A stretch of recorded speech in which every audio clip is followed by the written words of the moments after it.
बहुत सारे लोग आज समाज और राष्ट्र के द्वारा चलाए जाने वाली इन योजनाओं का लाभ लेकर के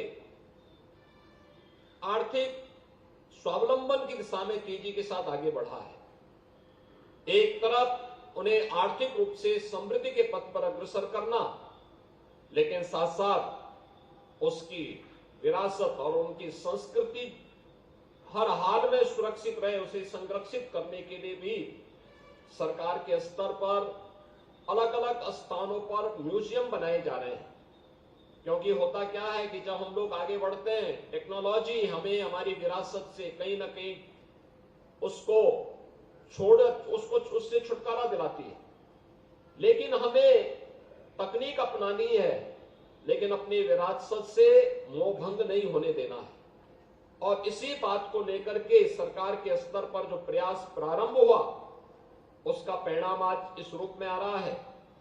इमलिया कोडर जनपद बलरामपुर में एक भव्य म्यूजियम बना है। मुझे वहां जाने का अवसर प्राप्त हुआ। थारू जनजाति से जुड़े हुए लोग वहां पर उस म्यूजियम के माध्यम से जनजातीय समुदाय के जुड़ी हुई संस्कृति, उनकी परंपरा, प्राचीन काल से उनकी क्या क्या पद्धतियां रही हैं, इन सबको वहां देख सकते हैं। बहुत अच्छा म्यूजियम वहां पे बना हुआ है। संस्कृति विभाग ने समाज कल्याण विभाग के साथ मिलकर के उसको आगे बढ़ाया है। ऐसे ही सोनभद्र में भी आज एक म्यूजियम का निर्माण, और भी अन्य जनपदों में इस कार्यक्रम को आगे बढ़ाने का कार्यक्रम सरकार युद्ध स्तर पर डबल इंजन की सरकार इसको बनाने का काम कर रही है। बुक्सा जनजाति बिजनौर में रह रही है, उनके लिए भी शासन की योजनाएं वहां तक पहुंच जाए। और मुझे बताते हुए प्रसन्नता है कि आज जहां सोनभद्र में आश्रम पद्धति विद्यालय का जो लगभग 48 करोड़ रुपए की लागत से बना है, जहां उसका लोकार्पण का कार्यक्रम आज संपन्न हुआ है, वहीं साथ साथ बिजनौर के बुक्सा जनजाति से जुड़े हुए लोगों को भी योजनाओं से आच्छादित करने का जो क्रम हम लोगों ने महामहिम राष्ट्रपति जी के आगमन के दौरान प्रारंभ किया था, आज वह अपने लक्ष्यों को प्राप्त कर रहा है। हर हाल में बिना भेदभाव के शासन की योजना का लाभ समाज के हर तबके को प्राप्त हो, यह किसी भी सरकार की एक प्राथमिकता होनी चाहिए। और प्रधानमंत्री मोदी जी ने इन्हीं भावों के साथ इस देश के अंदर देशवासियों को एक मंत्र दिया था, और वो मंत्र दिया था सबका साथ और सबके विकास का। ये सबका साथ और सबके विकास का भाव यही है कि हम लोग जितने भी जरूरतमंद नागरिक हैं, अगर वह किसी एक योजना से आच्छादित नहीं हो पाया है, उस तक वह योजना पहुंचाना करके उसके जीवन स्तर को उठाना। और प्रधानमंत्री जी की प्रेरणा से उत्तर प्रदेश सरकार वर्तमान में एक बड़े कार्यक्रम को आगे बढ़ा रही है।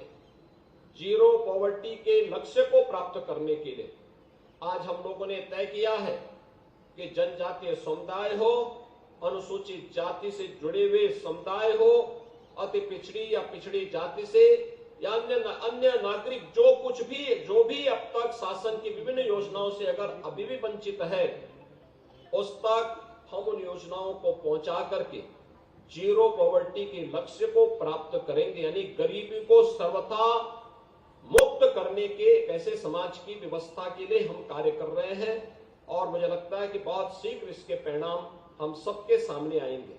आज का ये दिवस हम सबको एक नई प्रेरणा दे रहा है। अगले कुछ समय तक यह कार्यक्रम यहाँ पर 15 से लेकर के 20 नवंबर तक 6 दिवसीय जो अंतर्राष्ट्रीय जनजाति भागीदारी जो दिवस है, यह इस अवसर पर यहाँ पर आज संचालित होगा। इसमें मुझे जानकर के प्रसन्नता है कि 22 राज्यों के कलाकार इस पूरे अभियान के साथ यहाँ पे जुड़ेंगे, और साथ साथ स्लोवाकिया एवं वियतनाम के कलाकार भी इसमें भागीदार बने हैं। मुझे पूरा विश्वास है कि इन सभी के माध्यम से हमें जनजातीय समुदाय को देखने और उन्हें आगे बढ़ने का एक अवसर प्राप्त होगा।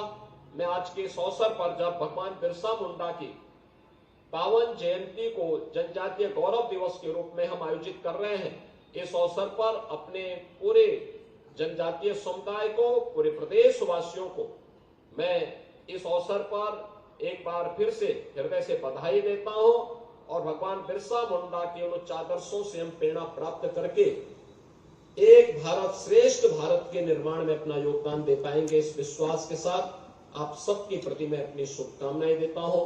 धन्यवाद। जय हिंद। बहुत बहुत धन्यवाद माननीय मुख्यमंत्री जी अपने प्रेरणादायक आशीर्वचनों के लिए।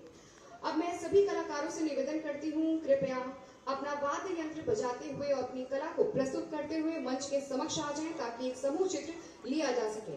कृपया थोड़ा जल्दी करेंगे।